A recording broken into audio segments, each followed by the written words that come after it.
Assalamualaikum warahmatullahi wabarakatuh. Bismillah walhamdulillah wassalatu wassalamu ala rasulillah Sayyidina Muhammad ibn Abdullah wa ala alihi wa sahbihi wa man wala. Subhanaka la ilma lana illa ma 'allamtana innaka antal alimul hakim. Rabbi shrah li sadri wa yassir li amri wahlul 'uqdatam min lisani yafqahu qawli. Amin, amma ba'd. Ikhwani rahimakumullah. Di pembahasan kalam salaf kali ini kita akan membahas tentang ibadah tanpa ilmu. Maka dikatakan wal mustafid min kalamil Habib Zain bin Ibrahim bin Smith fi kitabil Fawaidul Muhtarah radhiyallahu anhu wa qala radhiyallahu an nukila 'anil Ghazali wa ghairihi ijma'ul muslimin ala annahu la yajuzu li ahadil iqdamu ala fi'lin hatta ya'lama hukmallahi fihi. Dinukil dari Al-Imam Ghazali dan ijma' kaum muslimin bahwasanya tidak diperbolehkan seseorang untuk mengerjakan sebuah perbuatan atau sebuah pekerjaan sampai engkau mengetahui apa-apa yang telah ditentukan Allah Subhanahu wa taala atas tindakan tersebut. Bagaimana hukumnya? Apakah halal, apakah haram, apakah mubah, ataukah tindakan-tindakan yang kita lakukan ini, perbuatan pekerjaan tersebut menyebabkan banyak manfaat atau madarat. Kalau belum tahu hukumnya tidak boleh mengerjakan sama sekali. Wa qala Umar bin Khattab radhiyallahu anhu la bai' fi sukina wa la yastari man lam yatafaqqah. Sayyidina Umar bin Khattab bahkan mengatakan tidak boleh ada jual beli di pasar kita untuk orang-orang yang tidak yatafaqqah, tidak faqih, tidak menguasai ilmu syariat, tidak menguasai ilmu halal haram.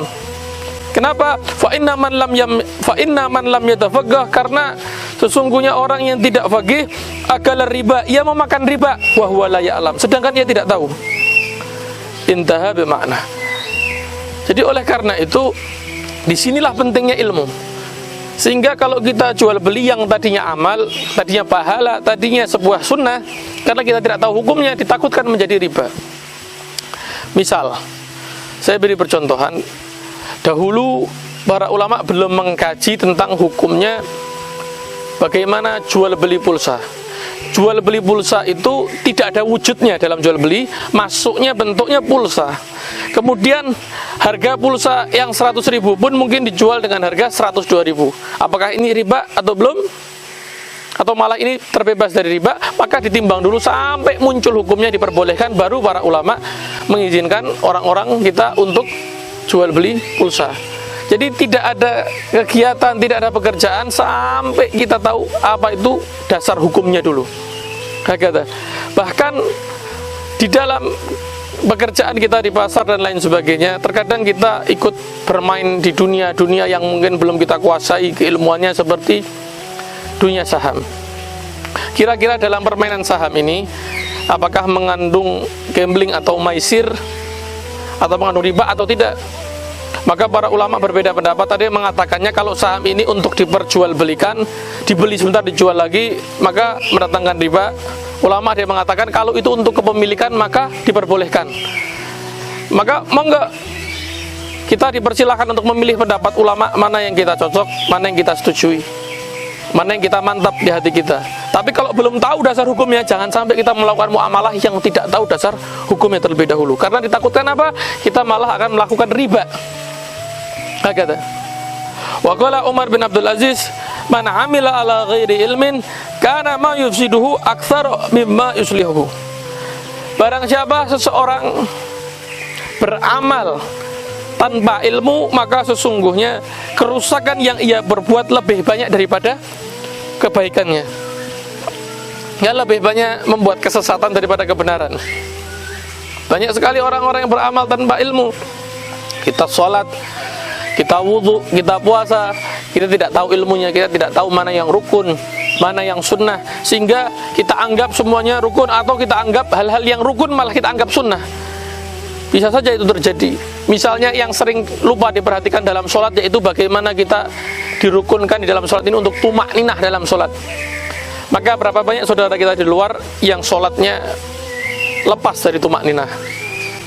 Kemudian bagaimana lagi di dalam gerakan-gerakan yang sifatnya itu sunnah, kita bisa mengganti dengan sujud sahwi, namun karena kita kelupaan, langsung kita batalkan sholat kita ulangi lagi dari awal. Sedangkan kita sedang sholat berjamaah. Nah, oleh karena itu pentingnya di sini kita mengetahui rukun, sunnah, dan disitulah pentingnya ibadah dengan ilmu. Jadi kita tidak akan membawa kerusakan. Hakata. Lau anna rajulan abdallah subhanahu wa ta'ala ibaratal malaikatis samawat bighairi ilmin kana minal khasirin. Seandainya hamba Allah subhanahu wa ta'ala melakukan ibadah, laksana ibadahnya para malaikat di langit tapi tanpa ilmu, maka ia tergolong orang-orang yang merugi. Luar biasa. Kerjaannya hanya sholat, zikir, puasa, tapi ia tidak tahu ilmunya.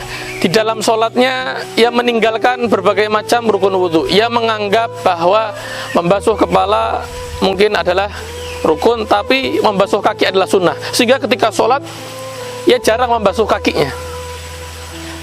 Maka ia sholat seberapa banyak pun sedangkan wudhunya salah, maka ditakutkan ibadahnya tidak diterima Allah Ta'ala. Kalau secara syariat pasti tidak sah, tidak diterima Allah Ta'ala. Karena apa? Kalau di negerinya situ banyak alim ulama, ia tidak mau belajar, hanya mau beribadah saja, itu kesalahan.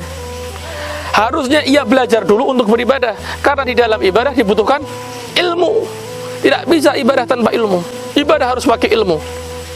Sebagaimana kita berdakwah di jalan Allah Ta'ala pun, kita menyampaikan ajakan kepada umat muslim, la ikraha fiddin, jangan memaksa. Jangan dengan tindakan yang anarkis, yang tidak benar. Tidak, dengan apa? Dengan ilmu. Semua butuh ilmu. Dalam kehidupan sehari-hari kita butuh ilmu. Sholat butuh ilmu, puasa butuh ilmu. Kita berpuasa tapi tidak berbuka sama sekali. Bagaimana hukum puasa kita? Berbuka sampai malam, walaupun tidak membatalkan dengan setetes air, padahal di rumah tersedia air, tersedia kurma. Jadi haram puasanya. Kita berpuasa satu hari dengan baik, tidak makan, tidak minum, tapi kita ghibah, kita namimah, kita memfitnah orang. Maka ini ibadah tanpa ilmu. Hakata, tidak bisa. Ibadah harus dengan ilmu. Maka seandainya ibadahnya pun seperti ibadah para malaikat, tapi tidak tahu ilmunya, tidak tahu mana yang rukun, tidak tahu mana yang sunnah, maka ia termasuk orang-orang yang merugi.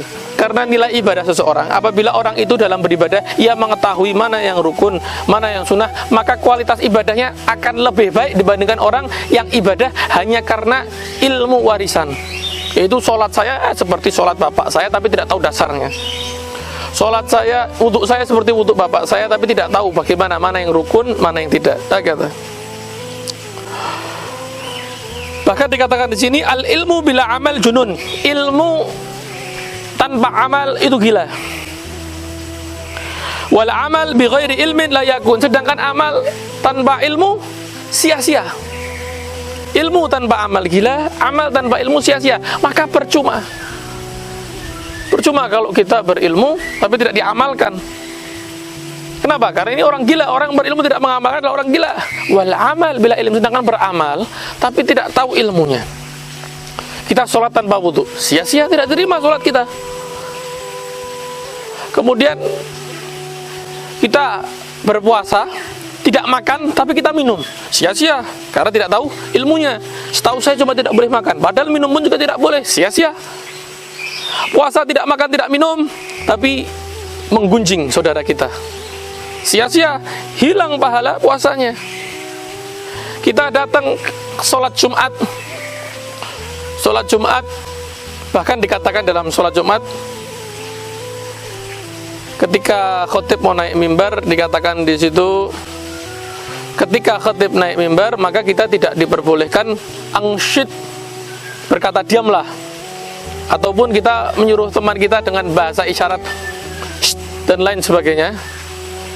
Sedangkan wal imamu yaktubu, imam sedang berkhutbah, faqad laghut, maka orang ini telah lalai.